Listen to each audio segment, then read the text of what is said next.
شوف خويا، الا راك باغي تنجح في حياتك في الدنيا، ما قري تكون في البلاد ولا تكون في ديار الغربه، اخرج خويا من عقليه القطيع، انفرد بنفسك، اتمشى بعقليه الذئب المنفرد. ما دامك تتمشى في بوندات سواء في البلاد ولا في ديار الغربه هنايا، غادي تتاثر بالعقليه تاعهم، العقليه التوكسيك.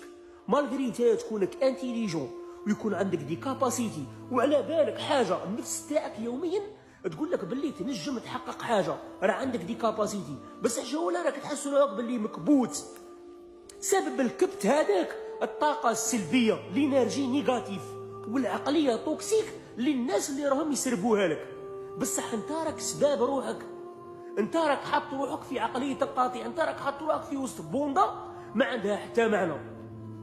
ما يعرفوش راهم عايشين كيما هكا، غير كيما البهائم. راني نقولها لك افيك اكسبيريونس خويا، سواء كنت في البلاد ولا هنا في ديار الغربه. الا راك باغي تريسي وتعرف راسك من كرعيك وتحقق موا كيما نقولوا حنايا، دير الخطوه الاولى في حياتك، لازم لك تنفرد بنفسك، اجبد روحك، اعزل روحك على الناس، دير ديزاكتيفيتي، صلي، مارس الرياضه، اخدم. لا بغا مانيش عارف انايا بشيء قليل، لا بغا شيء قليل، اخدم خويا.